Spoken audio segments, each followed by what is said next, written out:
Back to work for the Broncos at training camp, but today slightly different as this is the first time under Sean Payton that they're practicing on a game week. We'll see how different it is. Preseason game week, Tom. Well, we did learn a bit today from the head coach about what he does and does not want to see from his team come Friday night down in Arizona. So let's check in with our Broncos Insider Mike Klis.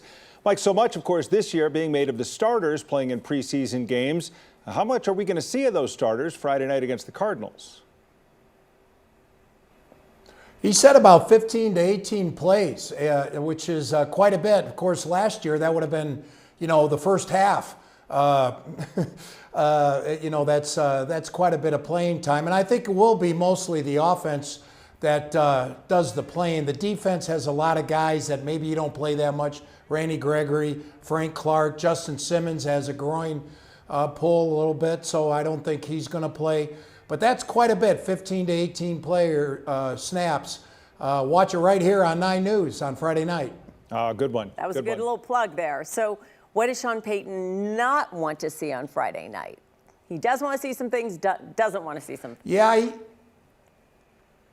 he said he was asked what he wants to see, and he said it would be easier for him to answer the question by what he doesn't want to see. He doesn't want to say 10 players on the field. He doesn't want to say when the players are out of the game taking their uniforms off.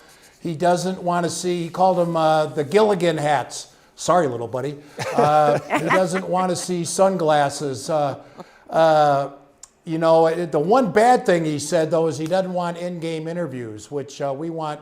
That's a boo, because we want Ariel to do all those interviews. But apparently he wants it to be just like a real game, a regular game, no horsing around after you're done playing in the preseason. What are we going to learn from watching these starters play these snaps? 15 to 18 snaps, like you said, could be, well, last year would have been probably 4 or 5 series.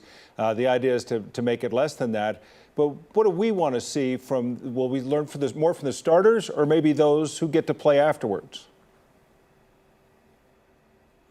Yeah, I think, you wanted to see as close to game action, as ready as they've been. They played they had 9 weeks of the offseason, conditioning, OTAs, mini camps. Then they go on a 5.5-week break. They've been back for 2.5 weeks now. They look sharp. They look sharp today. They had some drills, a lot of passing, third down drills. They look like they're close to being ready to go. So I'm not sure if Arizona's going to play their starters, but even if they do, the Broncos should be able to handle business. They're going to be a playoff team this year.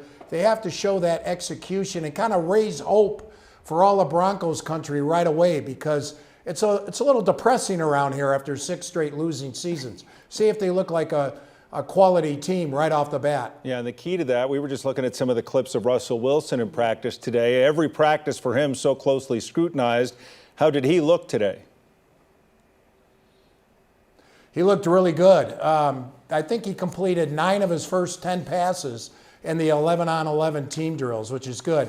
In the kind of the goal to go in the area, he threw 2 away high, over the crossbar. Didn't want to risk the interception and made sure of the 3 points. But he looked pretty good today. Yesterday everyone was making a big deal about that deep pass he threw to Jerry Jeudy to finish the camp practice. Even in the worst of times, Russell Wilson has always been a real strong deep passer. He was again last year at times. So it's those intermediate routes that you like to see Russell Wilson throw, and that's what he completed and was accurate with today. Very encouraging today. Yeah, certainly intensity picking up out there.